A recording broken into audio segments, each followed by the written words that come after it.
Jadi betul-betul nggak ada kesucian atau sebut aja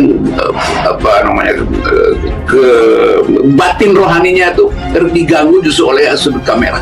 Jadi pasti ini adalah rekayasa dan nggak boleh itu sholat direkayasa. Apalagi direkayasa untuk kepentingan politik, apalagi direkayasa untuk kepentingan politik satu partai, apalagi direkayasa untuk kepentingan politik satu calon presiden. Ya, ini justru yang didebatkan dan dulu ini politisasi identitas itu untuk meraup suara. Nah di situ konyolnya tuh politik identitas. Setiap hari kita hidup dengan politik identitas.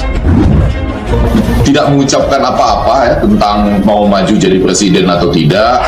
Kemudian juga ya jauh, pendaftaran baru 10 sampai 16 Oktober. Kalau ada orang yang punya perasaan bahwa oh ini diajukan oleh calon presiden, ya nggak tahu ya posisinya bagaimana membaca, kan sudah ada 3 calon presiden juga gitu. Tapi intinya kalau ini belum ada muatan kampanyenya, tidak bertentangan dengan undang-undang pemilu manapun, dan pada bagian lain dalam undang-undang penyiaran pun nggak ada, karena kan saya aja boleh tampil di situ. Siapa presidennya? Siapa partainya? Siapa presidennya? Apa partainya? Apa partainya? Siapa presidennya? Kita. Tapi begitu sekarang itu justru PDIP atau tim Ganjar itu yang mau menghalangi politik identitas, sebetulnya dia lakukan politisasi identitas yang bagian yang buruk sebetulnya. Jadi dia nggak paham juga antara politik identitas dan politisasi identitas. Yang terjadi sekarang politisasi identitas tuh, dan orang nggak lihat bahwa ada gunanya tuh, atau yang orang cuma lihat kok dangkal sekali ya cara tim Ganjar itu mempromosikan Ganjar. Indonesia tanah air beta, pusaka abadi nan jaya. Siapa presiden kita? Siapa presiden kita? Siapa presiden kita? Pak Anies ada di partai mana? Besok 14 Februari 2024 pilih partai mana? Berarti presidennya siapa?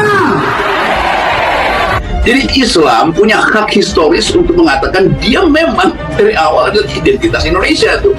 Yang dilakukan timnya Ganjar sekarang itu adalah kesempalan sebetulnya, karena justru mengeksploitasi identitas sebagai mainan politik lain. Tinggal kita lihat bentuknya seperti apa kemudian. Kalau ternyata bentuknya secara aturan justru malah kampanye, tentu perlakuannya bisa berbeda. Tapi kalau ditanyakan sama persis seperti yang telah dikaji oleh KPI ini, ya tentu Mas Alta punya jawaban sendiri lah kalau ternyata memang barangnya bentuknya adalah sama seperti itu. Kita bersyukur atas nikmat kesehatan sehingga setiap hari ini bisa sama-sama menunaikan kewajiban sholat Jumat berjamaah di tempat ini.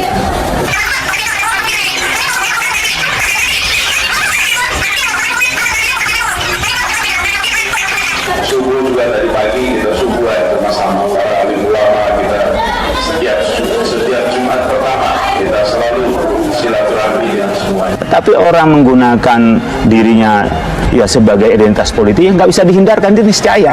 Saya umumnya Muslim, saya berpolitik untuk kepentingan nasional. Saya tunjukkan kalau saya ajaran Islam saya adalah rahmatan lil alamin, apa salahnya? Yang tidak boleh, kalau orang nggak milih saya, maka berarti dia kafir. Nah, berarti dia non Muslim karena saya calonnya Muslim. Itu yang disebut dengan politik identitas yang dilarang. Seorang mukmin disebut munafik. Seorang mukmin disebut munafik. Yang menjadikan orang kafir. Yang menjadikan orang kafir sebagai pemimpin. Sebagai pemimpin. Ancaman Allah. Ancaman Allah. Munafik dan kafir. Munafik dan kafir. Masuk dalam neraka jahanam. Masuk dalam neraka jahanam. Dengan ini kami mendeklarasikan diri. Kami mendeklarasikan diri. Berkewajiban untuk memenangkan pasangan Anies Baswedan.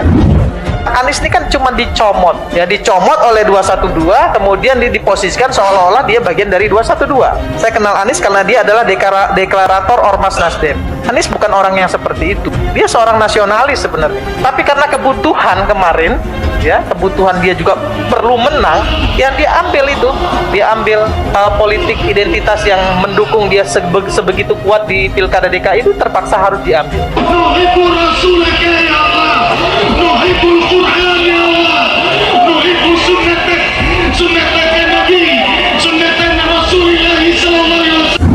Ya, saya tadi bilang kan malah nggak kenapa Mas Ganjar, tetapi jadinya malah menurunkan derajat beliau. Kalau tadi dibilang sudah religius dengan ditampilkan ini kayak sayur, udah pakai garam, ditambahin garamnya jadi malah keasinan dan kasihan gitu loh. Karena Mas Ganjar itu istrinya luar biasa, anaknya kiai, udah banyak yang tahu. Sekarang tinggal ayo kontestasi karya dan gagasan.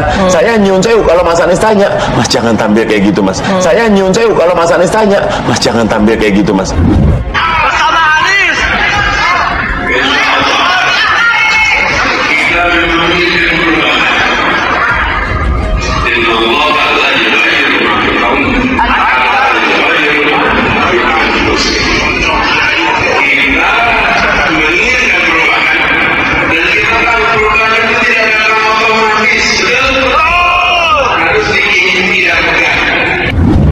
Presiden RI Joko Widodo merespon pernyataan bakal calon Presiden Anies Baswedan soal dugaan proyek strategis nasional atau PSN merupakan titipan pihak-pihak tertentu.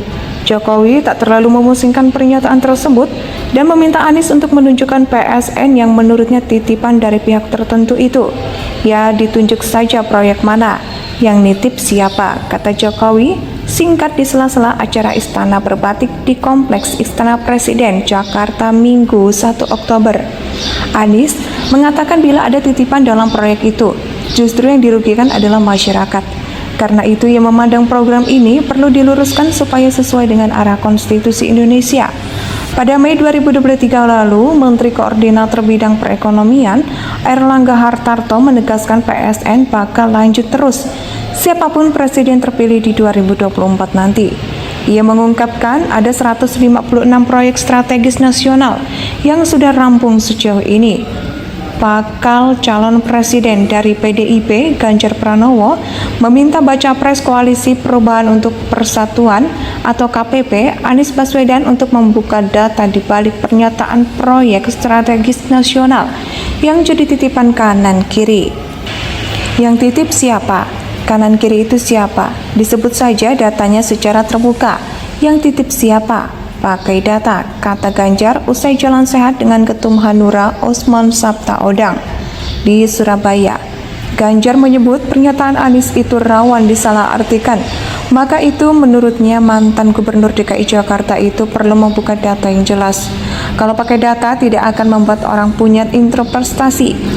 Kasih saja datanya, dibuka telanjang, itu bagus, ujarnya. Ganjar yang juga mantan Gubernur Jawa Tengah ini berharap sindiran Anies soal PSN jadi titipan kanan kiri itu dibuka secara luas ke publik agar tak hanya jadi sekedar dugaan. Buka saja, dugaan saya tidak ada yang bisa mengungkap data itu. Buka saja, jangan spekulasi, ucapnya. Sebelumnya, bakal calon presiden Anies Baswedan menyinggung PSN diduga menjadi titipan pihak-pihak tertentu bila penyusunan proyek tersebut tak dilakukan secara transparan. Hal ini ia sampaikan ketika menghadiri agenda Rakornas Partai Masyumi yang disiarkan di kanal YouTube Masyumi TV, Sabtu 30 September. Anies awalnya menjelaskan PSN secara substansi merupakan hal wajar dan baik bagi negara bila disusun secara transparan dan melibatkan partisipasi publik. Namun sebaliknya, ia menilai PSN potensial berubah menjadi tidak adil bagi masyarakat jika tak disusun secara transparan. Indonesia sejak dulu kala tetap dipuja-puja bangsa.